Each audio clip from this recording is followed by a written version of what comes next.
सिर्फ CN।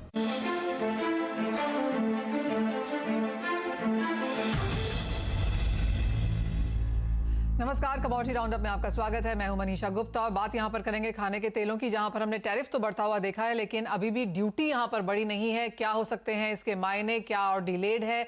भावों में जो उठापटक देखने को मिली है वो उस पर कैसे करें ट्रेड, बताएंगे आपको। साथ ही बात करेंगे कच्चे तेल की, जहां पर अच्छी खासी मुनाफा वसूली कल 24 घंटों में देखने को मिली है। चीन का जो डेटा है वो वीकर साइड पे आया है और बाजार की अब नजरें यहां पर यूएस फेड की मीटिंग पे हैं, जिसमें कल यहां पर निष्कर्ष निकल के आएगा। तो उससे पहले कैसे करें कारोबार वो भी बताएंगे आपको। साथ ही सोने और चांदी में हल्की मुनाफा वसूली है, क्या ये खरीदारी का मौका है, इस पर भी करेंगे बात। हमारे साथ जुड़े हैं IIFL सिक्योरिटीज के वीपी अनुज गुप्ता, मेहता इक्विटीज के वीपी राहुल कलांत्री, साथ ही साथ एशियन फार्म ऑयल अलायंस के चेयरमैन अतुल चतुर्वेदी और सनविन ग्रुप के CEO संदीप बजोरिया भी हमारे साथ हैं। शुरुआत हम खाने के तेलों के साथ ही करेंगे और एक टैरिफ जो नंबर है, टैरिफ ड्यूटी है, वो हमने यहाँ पर बढ़ते हुए देखी है। अतुल जी, बाजार को इंतजार था कि इंपोर्ट ड्यूटी बढ़ेगी। टैरिफ ऑफ कोर्स एक पीरियोडिक चीज है जहां पर हमने एक इजाफा आते हुए देखा है। क्या इसके मायने हैं कि ड्यूटी यहां पर और डिलेड हो गई है? क्योंकि जिन भी बाजार के जानकारों से हमने बात करी, फर्स्ट रिएक्शन यही था कि इसमें और देरी हो सकती है।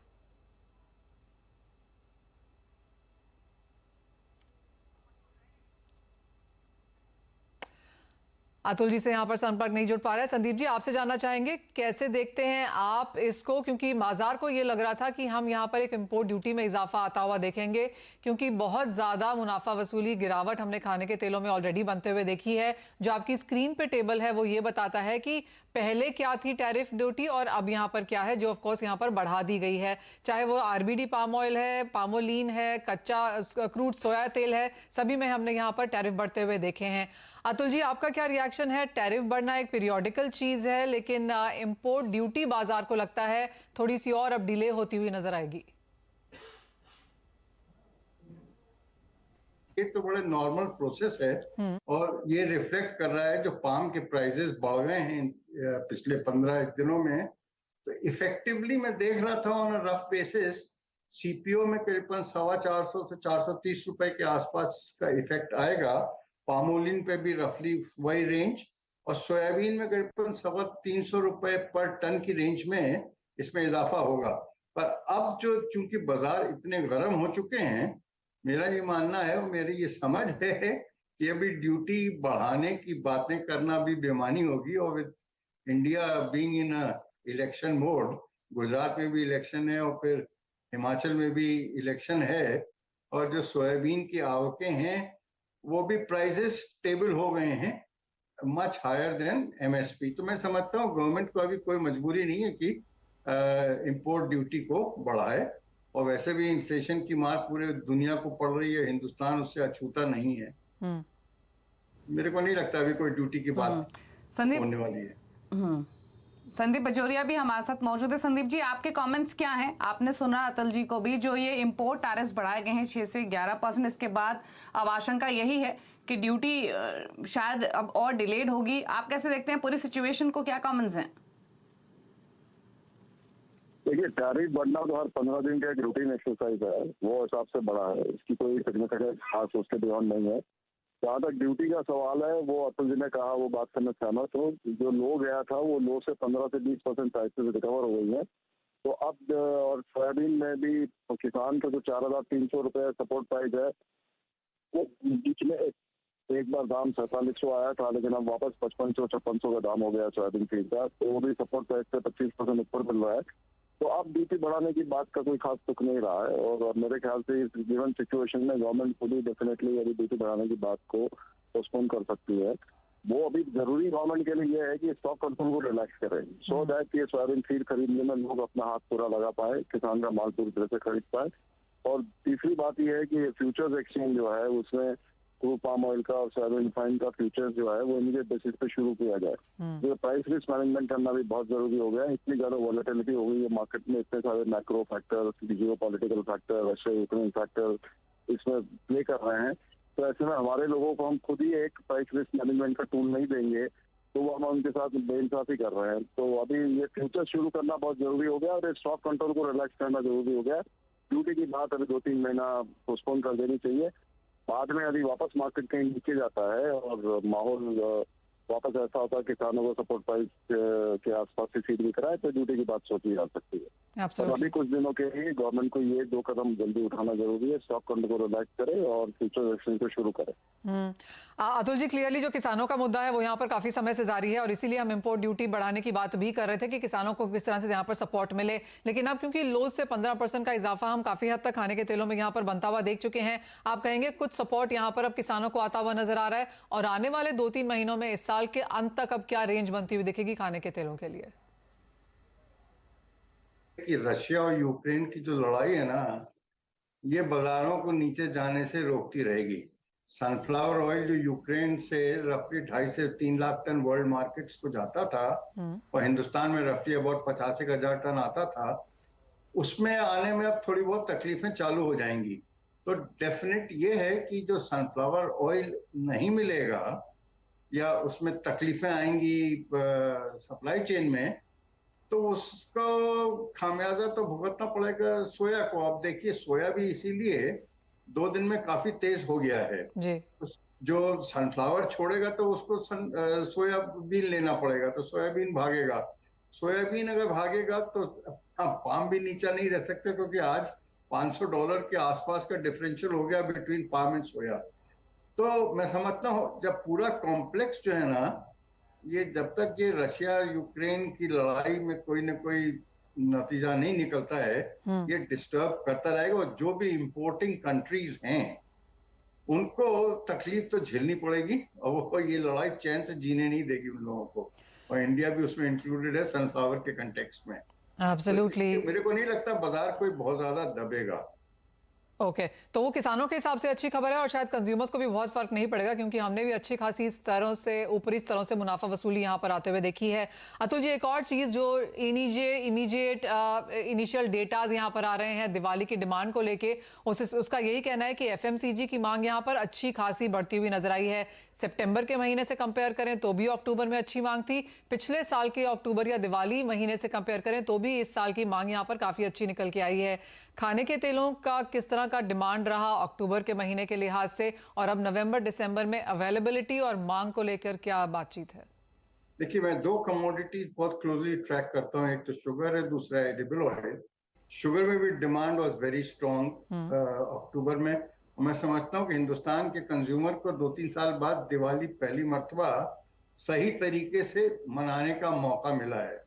एडिबल ऑयल्स की भी डिमांड बहुत स्ट्रॉन्ग रही है और demand continues to be strong. और सबसे बढ़िया अच्छी बात यह है हिंदुस्तान में कि अवेलेबिलिटी में कोई तकलीफ नहीं है, और इंपोर्ट भी जो अक्टूबर में है रफली अबाउट 13-13.5 लाख टन के आसपास का इंपोर्ट हम लोग एस्टिमेट कर रहे हैं। तो सप्लाई चेन की कोई प्रॉब्लम नहीं है, और क्रशिंग भी मैं समझता हूँ इस साल नॉर्मल ईयर से कहीं ज्यादा होने वाली, कि सोयाबीन की क्रॉप भी बढ़िया है। तो एक रफ आइडिया ये है कि 14 से 15 लाख टन की क्रशिंग हो सकती है सोयाबीन के इस महीने में। तो अगर नवंबर में इतनी क्रशिंग होगी तो ये बाजारों को सस्टेन रखेगी, और मैं समझता हूँ किसानों को भी रीजनेबल दाम मिलते रहेंगे। तो ओवरऑल पर हिंदुस्तान के कंज्यूमर को ये मानना पड़ेगा कि वो 70 और 75 रुपए के तेल का जो लेवल है वो 100 रुपए से ऊपर हो चुका है, और वो अपने को एक्सेप्ट करना पड़ेगा। ओके संदीप जी, आप भाव को लेकर कैसी स्थिति देख रहे हैं? आपने सुना अतुल जी को भी, कल भी हम चर्चा कर रहे थे अतुल जी से कि अवेलेबिलिटी को लेकर चिंता नहीं है, डिमांड भी बरकरार है, लेकिन प्राइसेस ऑलरेडी लोअर लेवल से रिबाउंड दिखा चुके हैं। आगे ट्रेंड कैसा देख रहे हैं प्राइसेस का? प्राइसेस अभी रेंज बाउंड है। प्राइसेस का जो 15 से 20% बढ़ चुकी है लोअर रेंज से, ये लेवल के आसपास प्राइसेस अभी स्टेबल हो जाएगी, और ज्यादा से ज्यादा अपसाइड 5% है, डाउन साइड भी 5% है ये लेवल से। अवेलेबिलिटी तो कोई दिक्कत ही नहीं है। हमें इंपोर्ट हमारा कंटिन्यूस फ्लो शुरू है। हमारा अभी महीने नवंबर में और दिसंबर में भी हम देख रहे हैं इंपोर्ट करीबन हमारा 9 लाख टन पाम आ जाएगा, सोयाबीन ऑयल करीबन 2-2.5 लाख टन आ जाएगा, सनफ्लावर 1.5-2 आ जाएगा। तो हमारे यहाँ करीबन आप समझ के चलिए 14 लाख टन, 13.5 लाख टन का फ्लो कंटिन्यूस बना रहेगा। तो अवेलेबिलिटी भी रहेगी, कीमतें भी अभी स्टेबल जोन में रहेगी। 5% प्लस माइनस के ऊपर कीमतें में अभी ज्यादा चेंज हमें नहीं लगता है। तो आई थिंक ये कंज्यूमर के लिए बड़ा अच्छा साल है, और at the same time overall price stable जो पीक था वो पीक से अभी बहुत नीचे है। मतलब ऊपर में जैसे हम कह रहे थे कि 170-75 रुपए किलो पाम ऑयल रिफाइन का भाव बन चुका था, और वो नीचे में आप समझिए कि 95 रुपए किलो बना था, वो अभी 110 रुपया किलो है।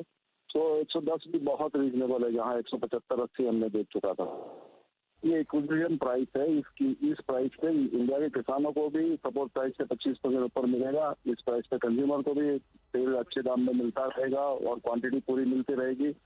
तो जो वो कहते हैं ना holistic approach, farmer, consumer, industry और गवर्नमेंट चारों के लिए अप्रोप्रिएट लेवल अभी जनरेट हो चुका है, मार्केट फोर्सेस से जनरेट हो चुका है। तो I think it's a very right to level, एंड ये लेवल से हमको सबको खुश रहना चाहिए कि इस बैंड में, इस रेंज में मार्केट बना रहे और आपूर्ति पूरी बनी रहे। तो ये सबके लिए बहुत अच्छी बात है। क्रशिंग अभी नवंबर दिसंबर में सोयाबीन की हमें लग रहा है 12 से 14 लाख टन हर महीने क्रशिंग होगी। हमारे यहाँ महीना लेट मानसून विड्रॉवल एक महीना लेट होने से सब क्रॉप लेट हो गए हैं। अब 15 नवंबर से यहाँ कॉटन की भी अराइवल बढ़ेगी, कॉटन ऑयल की, और साइक्लोन की अवेलेबिलिटी बढ़ जाएगी। तो डोमेस्टिक तेलों की अवेलेबिलिटी अभी नवंबर महीने में 10 नवंबर से अच्छी बन जाएगी, तो वो भी हमें एडिशनल सपोर्ट मिलेगा। यानी कि बाजार कुछ स्टेबलाइज होते हुए यहाँ पर नजर आ रहे हैं। इंपोर्ट ड्यूटी बढ़ाने की शायद जरूरत नहीं पड़ेगी, और दो चीजें जैसे यहाँ पर संदीप जी ने पहले भी कही कि स्टॉक कंट्रोल रिलैक्स कर दें और फ्यूचर्स को यहाँ पर फिर से इजाजत दे दें, तो वो एक दो चीजें यहाँ पर इंडस्ट्री के लिए काफी बेहतर हैं। अतुल जी, आपके फाइनल कॉमेंट्स क्या होंगे, क्योंकि आपने यहाँ पर शुगर की बात भी करी, तो शुगर में तो अगर आज एक्सपोर्ट कोटा बता दिया जाए और कल अगर एथेनॉल के प्राइसेस कैबिनेट में क्लियर हो जाए, तो आई थिंक चीनी का भी हाल यहाँ पर अच्छा खासा हो जाएगा। कुछ बहुत देखने की जरूरत नहीं पड़ेगी फिर इंडस्ट्री को। एडिबल ऑयल सेक्टर के लिए भी यहाँ पर अगले 2-3 महीने में अब आप क्या मेजर चीजें वॉच करना चाहेंगे? आप कहेंगे यहाँ पर भी स्टेबिलिटी लौटती हुई दिख रही है?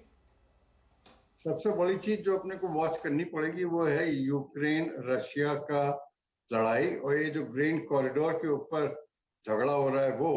एंड सेकेंडली, आज फेड वापस बातें कर रहा है एग्रेसिवली इंटरेस्ट रेट बढ़ाने का, तो अपने को रुपये को भी थोड़ा वॉच करना पड़ेगा, क्योंकि अगर रुपया कमजोर होता है तो डेफिनेटली अपने इंपोर्ट वाली जो कमोडिटीज हैं उनमें थोड़ा दाम बढ़ेंगे, इंपोर्ट कॉस्ट बढ़ेगी।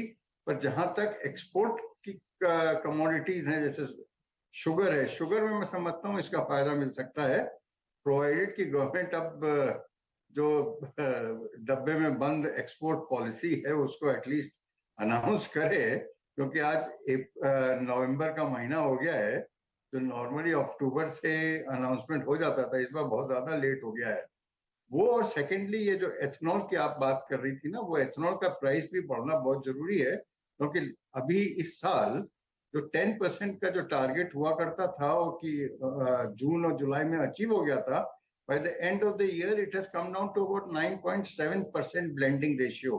तो मैं समझता हूँ ये थोड़ी फिक्र की बात है, और गवर्नमेंट को इस तरफ थोड़ी तवज्जो देनी पड़ेगी कि जिससे कि अपना ये जो रिन्यूएबल फ्यूल है इसका प्रोडक्शन बढ़ता रहे। ठीक है, तो चलिए, ये तो चर्चा हुई एथेनॉल की, प्राइसेस बढ़ना जरूरी है। और रही बात एडिबल ऑयल्स की, तो यहाँ पर किसानों के लिए डेवलपमेंट ठीक है, कंज्यूमर को अब ये अडॉप्ट करना होगा कि प्राइसेस बढ़ चुके हैं, और उन्हीं के साथ अब आगे प्राइसेस जो है अब रेंज बाउंड रहेंगे। और जैसे संदीप बजोरिया जी ने भी कहा, यहाँ से एडिबल ऑयल के जो प्राइसेस है वो 5% ऊपर नीचे इसी रेंज में रहने की प्रोबेबिलिटी है। लेकिन हाँ, जो इंपोर्ट ड्यूटी बढ़ने की बात हो रही थी, महीने भर से हम चर्चा सुन रहे थे, वो शायद अब यहाँ से फर्दर थोड़ा और एक्सटेंड होते हुए दिखाई दे, क्योंकि इंपोर्ट टैरिफ्स में 6 से 11% तक की बढ़ोतरी की गई है। अतुल जी और संदीप जी, आपका शुक्रिया आने के लिए शो में, अपने व्यूज इस डेवलपमेंट पे देने के लिए, समझाने के लिए इसके मायने। रुक रहे इसी के साथ एक ब्रेक के लिए। ब्रेक के उस पर फोकस करेंगे स्ट्रैटेजीज पर। अनुज और राहुल हमारे साथ मौजूद हैं, जल्द वापस आते हैं छोटे से ब्रेक के बाद।